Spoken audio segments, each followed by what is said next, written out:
Hello friends, doctor अंकित मेहता। आज हम बात करते हैं पोस्ट पेंड्रियल एंजाइटी के बारे में। ये एक कंडीशन रहती है, इसमें पेशेंट को परेशानी इस बात की रहती है कि जब वो खाना खा लेते हैं तो उसके बाद में उनको इस टाइप की थिंकिंग होने लग जाती है कि कहीं मेरे को उल्टी नहीं हो जाए, जी नहीं घबराने लग जाए, न्यूसिया वोमिटिंग के चांसेस इसमें ज़्यादा बढ़ जाते हैं। तो इसको पोस्ट पेंट्रियल एंजाइटी बोलते हैं। और खाना खाने में पेशेंट को झिझक होने लग जाती है, वो पूरी तरह से खाना नहीं खा पाता है, बार बार ये थिंकिंग ओवर थिंकिंग उसके माइंड में बढ़ी रहती है। तो आज मेरे पास ओपीडी में यही पेशेंट आए थे, उनको यही प्रॉब्लम हो रही थी। 22 ईयर एक मेल पेशेंट थे।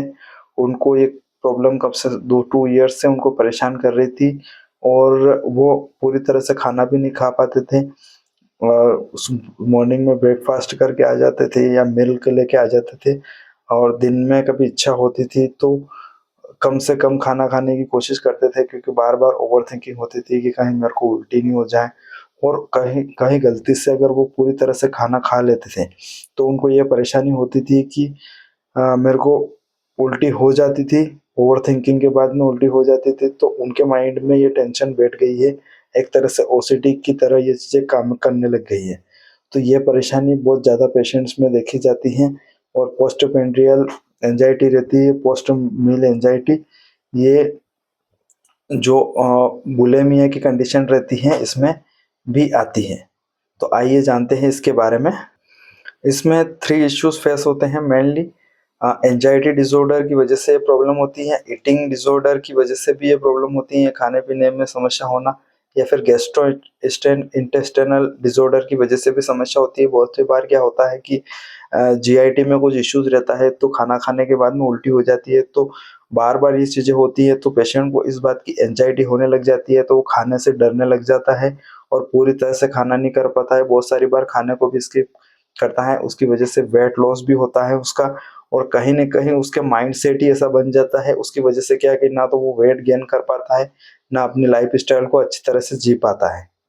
सिम्पटम्स की बात करें इसमें तो रैपिड हार्ट बीट, अचानक हार्ट बीट बढ़ जाती है, इरेगुलर हो जाती है, खाने के बाद में अनकंफर्टेबल सिचुएशन बनने लग जाती है, एंजाइटी प्रोवोकिंग सिम्पटम्स आने लग जाते हैं, उसके बाद घबराहट होने लग जाती है और न्यूसिया टाइप फीलिंग होने लग जाती है। स्वेटिंग की वजह से भी प्रॉब्लम होती है। मोस्टली ये प्रॉब्लम समर में होती हैं। जैसे गर्मी के मौसम में स्वेटिंग ज़्यादा होती है तो उसकी वजह से भी ये प्रॉब्लम होती है। जैसे पाम्स हो गया, शोल हो गए, अंडर आर्म्स के अंदर स्वेटिंग होती है। तो ये कंडीशन जो घबराहट होती है, एंजाइटी होती है, तो ये बढ़ने लग जाती है। न्यूसिया वोमिटिंग, बहुत सारे एक्सपीरियंस करते हैं कि न्यूसिया वोमिटिंग होती है खाने के बाद में। तो उसकी वजह से क्या है कि डिस्ट्रेसिंग और एंजाइटी प्रोवोकिंग सिम्पटम्स आने लग जाते हैं, उसकी वजह से क्या है कि परेशानी बढ़ने लग जाती है। फोर्थ पॉइंट देखें इसमें तो एब्डोमिनल डिस्कम्फर्ट की कंडीशन बनने लग जाती है, एब्डोमिनल पेन होने लग जाता है, ब्लोटिंग होती है, डिस्कम्फर्ट, खाने के बाद में डिस्कम्फर्ट होता है तो उसके बाद में एंजाइटी होने लग जाती है। तो ये कंट्रीब्यूशन चलता रहता है और ये साइकिल डेली शेड्यूल होती रहती है। खाने के तुरंत बाद लाइट हेडेक होना, ये भी कंडीशन, डिजीनेस होना, चक्कर टाइप महसूस होना, ये भी पोस्टप्रेंडियल एंजाइटी का ही सिम्टम्स है। स्टार्टिंग फेज में यही सिम्टम्स आते हैं। पैनिक अटैक्स भी होते हैं। इन severe cases postprandial anxiety panic attacks में चली जाती हैं। बहुत बैड एक्सपीरियंस रहता है पेशेंट का और डिस्ट्रेटिंग सिचुएशन बन जाती है। उसकी वजह से क्या है कि पेशेंट डिप्रेस होने लग जाते हैं, उनका कॉन्फिडेंस लेवल गिर जाता है खाने के प्रति, उनकी नेगेटिव थिंकिंग बढ़ जाती है। उसकी वजह से क्या है कि खाना पीना वो छोड़ने लग जाते हैं, उसकी वजह से ज़्यादा वीकनेस होने लग जाती है। काजेस की बात करें इसमें तो ईटिंग डिसऑर्डर रहता है, उसमें एनोरेक्सिया नर्वोसा हो गया, बुलिमिया नर्वोसा हो गया, उसकी वजह से ये प्रॉब्लम होती है। तो इन दोनों के बारे में जानते हैं। एनोरेक्सिया नर्वोसा एक डिसऑर्डर होता है जिसमें पेशेंट को ओबेसिटी का फियर रहता है, उसकी वजह से वो पूरी तरह से खाना नहीं खा पाता है, और खाना नहीं खा पाता तो उसकी वजह से क्या है कि पोस्टप्रेंडियल एंजाइटी बढ़ने लग जाती है। अगर वो ज़्यादा पर पेट खाना खा लेता है, ओबेसिटी का फियर उसके माइंड में रहता है, तो उसकी वजह से और पोस्टप्रेंडियल एंजाइटी बढ़ने लग जाती है, न्यूसिया वोमिटिंग एक्सपीरियंस करने लग जाता है, और उसकी वजह से क्या है कि गिल्ट बढ़ती है, शेम होता है, फियर ऑफ वेट गेन की वजह से ये सारी प्रॉब्लम्स क्रिएट होती है। गैस्ट्रो इंटेस्टिनल इश्यू भी इसमें होते हैं, जैसे इरिटेबल बोवेल सिंड्रोम हो गया, जीआईटी इश्यू हो गया, जीईआरडी हो गया, तो इन्फ्लेमेटरी बोवेल सिंड्रोम हो गई। तो ये जो सिंड्रोम्स रहते हैं, जीआईटी के इश्यू रहते हैं प्योरली। बाकी क्या है कि इसमें साइकेट्रिक प्रॉब्लम्स भी क्रिएट हो जाती है, क्योंकि समय के साथ में प्रॉब्लम बढ़ती है तो वो साइकेट्रिक केस बन जाता है, एंजाइटी हो जाती है, उसमें डिप्रेशन बिहेवियर बन जाता है।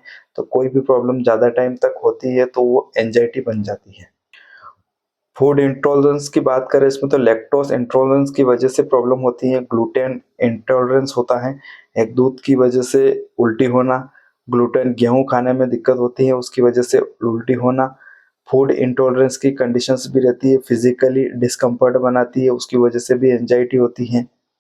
एक एंजाइटी डिसऑर्डर होता है, उसकी वजह से भी प्रॉब्लम होती है, जैसे जनरलाइज्ड एंजाइटी डिसऑर्डर हो गया, कॉमन एंजाइटी डिसऑर्डर होता है, एक सोशल एंजाइटी डिसऑर्डर होता है जिसको भीड़ भाड़ में जाने से डर लगता है।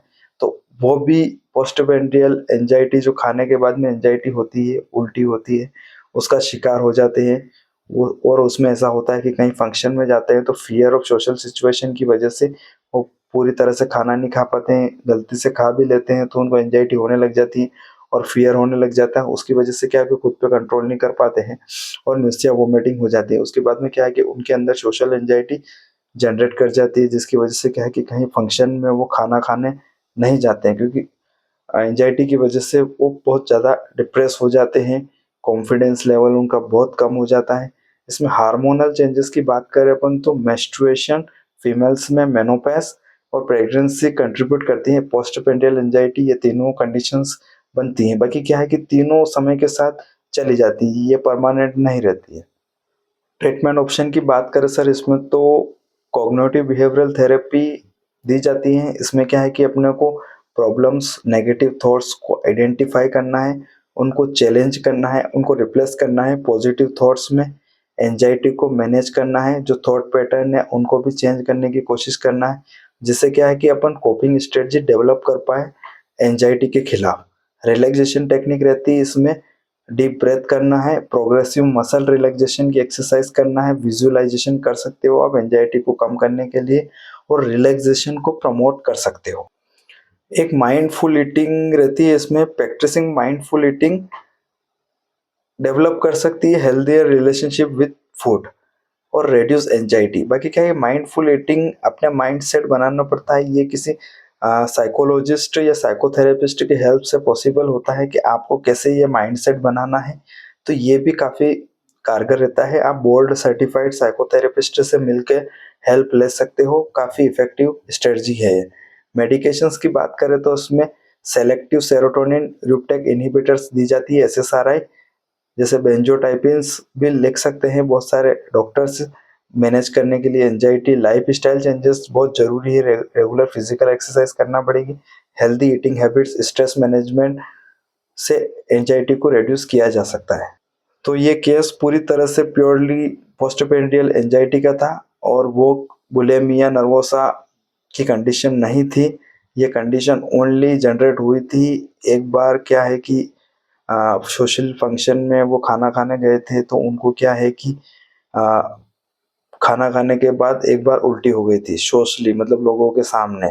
तो उसकी वजह से क्या है कि धीरे धीरे ये माइंड सेट में चीज़ें आने लग गई, उसकी वजह से क्या है कि इनको परेशानी होने लगी।